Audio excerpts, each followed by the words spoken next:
Olá, mais uma vez com você, o programa Cabeça para Cima, aí em sua casa, trazendo para você aqueles temas que informam, que orientam, que edificam a sua vida. Como o tema de hoje, por exemplo, nós vamos falar de um tema que ele pode parecer mais direcionado para os homens, mas na verdade ele interessa a todos nós. Quando a andropausa chega na vida do homem, ela provoca uma série de mudanças significativas, em função da queda dos níveis de testosterona. E quando essa fase chega, podem ocorrer sintomas que eles são significativos mesmo e precisam de atenção e cuidado. Mas o que é a andropausa? Será que a gente pode se preparar para ela? Como pode ser feita essa preparação? Cabeça para Cima de hoje, especial para os homens, vai conversar com você sobre andropausa. Nosso informativo e já conversamos com os nossos especialistas. O distúrbio androgênico do envelhecimento masculino, a andropausa, acontece com a diminuição da produção de testosterona, hormônio masculino produzido nos testículos. A deficiência dela leva a sérias alterações de saúde. Os sinais e os sintomas variam e dependem da etapa de vida do indivíduo. Nos homens, o processo é mais lento. À medida que envelhecem, cai a produção de testosterona. Entretanto, mesmo com níveis mais baixos, os seus valores ainda podem ser considerados dentro da faixa da normalidade. Apesar de algumas mudanças físicas e psicológicas se instalarem por causa da queda desse hormônio, nem todos irão apresentar os sintomas característicos da andropausa. Isso acontece com aqueles que têm uma diminuição mais expressiva dos níveis hormonais. E ainda assim, as manifestações são mais discretas e menos aparentes do que nas mulheres. De qualquer forma, a andropausa é um período na vida do homem em que pode ocorrer sintomas que devem ser valorizados. É isso aí, né? Normalmente a gente fala que os homens, eles não se preocupam muito com a saúde. Eles acham que doença não chega até eles. Parece, contudo, que essa realidade está mudando. A gente espera que sim, porque homem ou mulher, saúde é preciso ser tratada, a gente precisa cuidar. Por isso, a gente quer conversar com você hoje, homem, especialmente com você, falando sobre a andropausa. Talvez você até já tenha sentido, percebido alguma diferença nessa fase de vida em que você está agora e não sabe por quê. Vai entender hoje no Cabeça para Cima, quando conversamos aqui com o Dr. Carlos André Bueno, ele que é urologista, professor da Universidade Federal Unirio e coordenador da clínica Uroprime. Muitíssimo obrigada por estar aqui com a gente mais uma vez para falar sobre um tema que eu acho da maior importância. Primeiro, agradecer em nome da universidade, da nossa clínica, a oportunidade de estar de novo aqui com vocês, né? E, na verdade, até o termo andropausa não é muito adequado, né? Pelas diferenças que existem com a menopausa. A Sociedade Brasileira de Urologia, bem como as outras sociedades médicas, nós falamos em distúrbio androgênico do envelhecimento masculino. Tem até uma sigla, é DAEM, do distúrbio androgênico do envelhecimento masculino. Porque existem diferenças sensíveis entre a menopausa e a chamada andropausa. Vamos até usar a terminologia não tão adequada por enquanto, mas é um problema comum, né? Tendo em vista o envelhecimento da população, dos homens também. Apesar das mulheres terem uma expectativa de vida maior do que a dos homens também tem aumentado significativamente. O que a gente vê, seja na universidade, seja nas clínicas, pacientes cada vez mais idosos indo em busca de ajuda. Pois é, interessante, né? A gente está tão habituado com o termo andropausa, nunca nem imaginava que a gente tivesse um outro mais bacana. É para isso que a gente está aqui, vamos aprender mais sobre isso, né? Sobre o DAEM. Também conosco a doutora Gláucia Moraes, ela que é endocrinologista. Também agradecemos, muito bom ter você aqui com a gente, Gláucia. Eu que agradeço o convite, estou muito feliz de estar aqui podendo participar também. Perfeito. Então, com o gancho do tema do andropausa, que a gente também tem procurado evitar falar esse termo, porque andropausa significaria a pausa da masculinidade, né? Pela descrição da palavra. E no homem não ocorre essa pausa, esse declínio ele é gradual. A partir dos 30 anos de idade, o homem a cada ano ele perde 1% dessa produção de testosterona, tá? Que é um distúrbio que é tanto hipofisário, que é a glândula mestra, como um distúrbio do testículo, dessa produção, fora outros fatores que podem vir a implicar nessa produção de testosterona.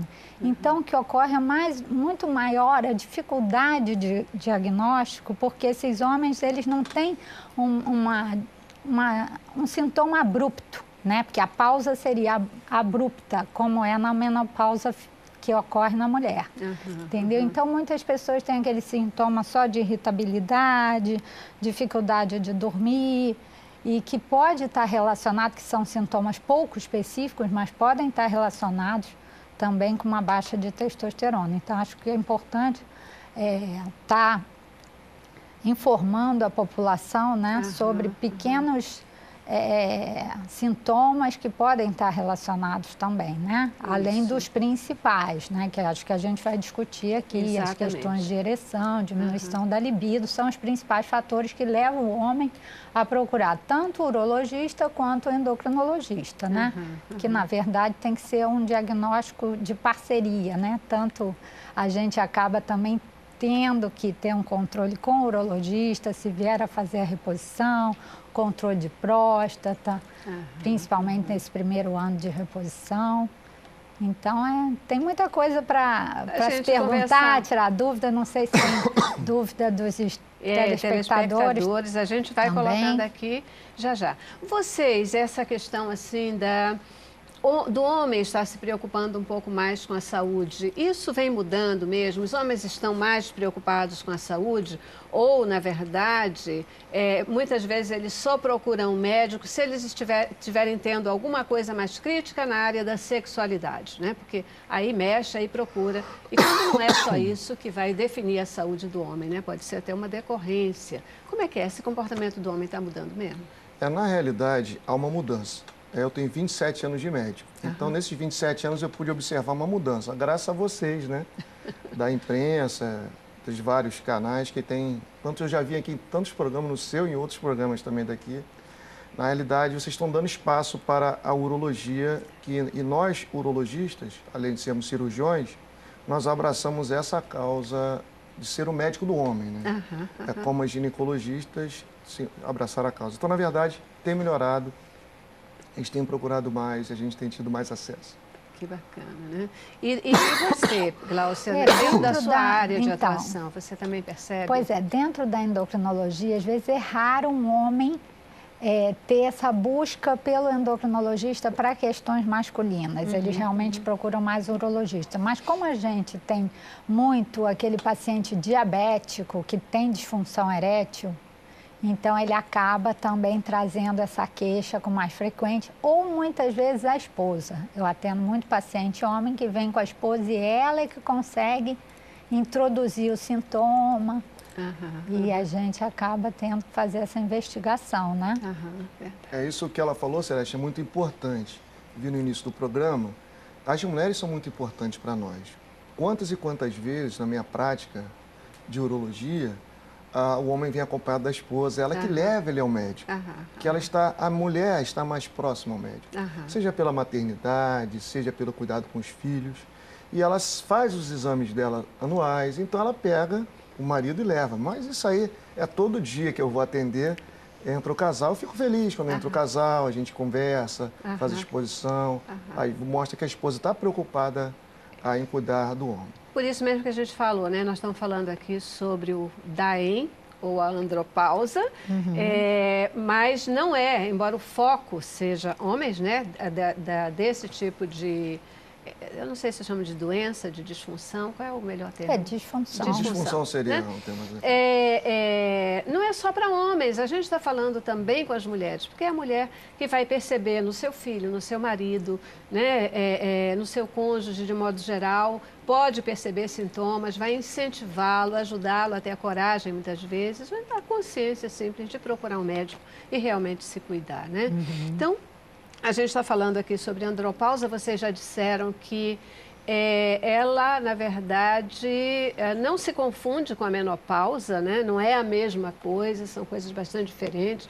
A menopausa tem uma marca decisiva, né? A paralisação da menstruação. Mas como que começa, por exemplo, qual é a idade que começa uma andropausa, um DAEM?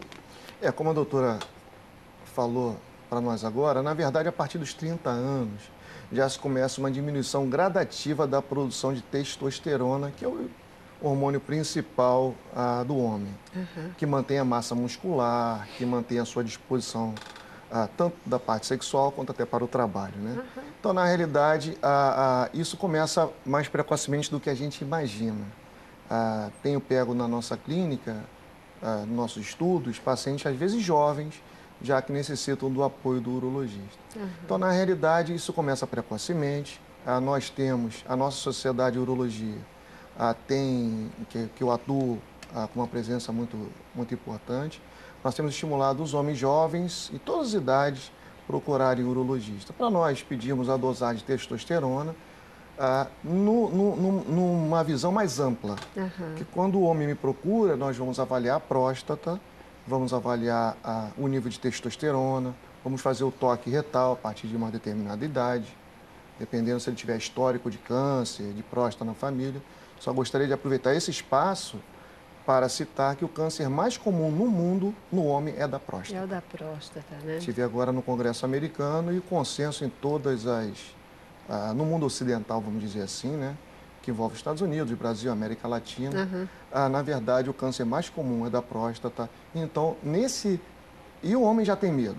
Na verdade, morreu um vizinho, um primo teve que fazer radioterapia, então ele tem. Então, é uma oportunidade muito boa de nós discutirmos a DAEM nesse momento. Sem dúvida. Em que ele vai estar na nossa frente, vai encaminhado pela doutora, às vezes um paciente diabético, em que ela já diagnosticou e está tratando como endocrinologista, fazendo reposição hormonal, e nós urologistas vamos estar de mãos dadas com a endocrinologia para fazer um acompanhamento desse paciente. E é interessante, né, doutor, porque é o câncer que mais mata, é um problema bastante sério e quanto mais cedo ele for diagnosticado, maior a possibilidade de cura, de evitar agravamento de situações e a própria morte, né? Pode ser absolutamente evitado se tiver acompanhamento, né? Então, essa mudança mesmo da mentalidade, da postura do homem, de se cuidar, de procurar mais um médico, manter a saúde, não deixar ficar doente, né? Manter a saúde, eu acho que é importante. Bom, então, em relação a faixa de idade que aparece esse distúrbio, que é um distúrbio que é decrescente gradativamente, né? Então não existe realmente uma idade que a gente possa predeterminar nessa faixa etária, igual a menopausa que costuma ocorrer entre os 45, a maior parte das mulheres aos 50 e até às vezes tem casos que até os 55 ainda estão menstruando. Então, nessa faixa etária a gente encontra a menopausa, mas a andropausa não tem, né? Por isso que mesmo que o termo foi trocado, porque não é uma pausa. É um declínio contínuo da testosterona que pode começar aos 30 anos, mas não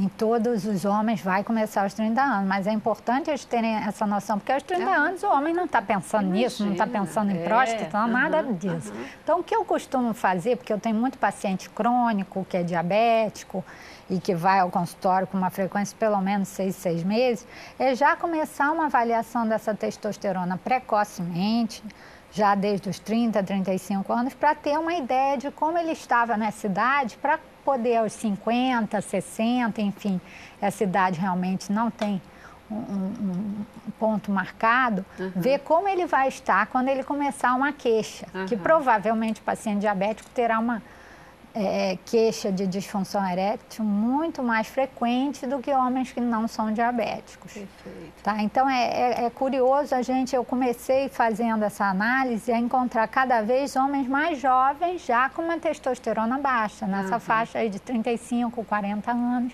que o homem nem pensa em ir no urologista e aí a gente sinaliza isso, olha, vai no urologista, tem que fazer esse controle. Isso é muito importante ficar bem... Acompanhar para prevenir, para evitar... Isso, o homem tem que procurar esse né? problema, essa questão do câncer de próstata tem que estar na cabeça do homem da mesma forma que o câncer de útero está na mulher, que vai fazer o preventivo todo ano. A mulher tem essa consciência, o homem não tem. Ele deixa passar 45, 50 anos, ainda não é a hora, ele vai postergando ao máximo. Isso é o que eu vejo no meu dia a dia, porque de repente ele, como urologista, já pega o homem que está se cuidando em relação a isso. Eu não. Eu pego aquele grupo de homens que está evitando, que faz tudo para pedir para mim, pelo amor de Deus. Cuida, eu não quero, vamos fazer só o PSA, que é um marcador sanguíneo, de volume, de tecido de próstata e que pode identificar alguma coisa mais precocemente. Perfeito, perfeito. A gente já precisa fazer o nosso primeiro intervalo, eu vou dar uma paradinha e quando voltar eu quero começar a ouvir de vocês. É possível a gente prevenir, antecipar, né? Fazer com que a andropausa ou o DAEM seja retardado, que essa queda seja retardada, né? Como é possível fazer isso? Mas também quero saber quais são os sintomas que o homem sente quando essa testosterona começa a cair, os níveis começam a cair, né? Chamando sempre atenção para o fato de que a gente está falando na disfunção erétil, mas o doutor falou aqui também na questão da massa muscular, né, que vai fazer você não ficar com a aparência mais envelhecida, né, ajuda nessa coisa da aparência física. A disposição também são fatores que são influenciados aí pela testosterona, né? Então vamos lá, vamos para o intervalo e voltamos já já. Vamos lá. Cabeça pra cima.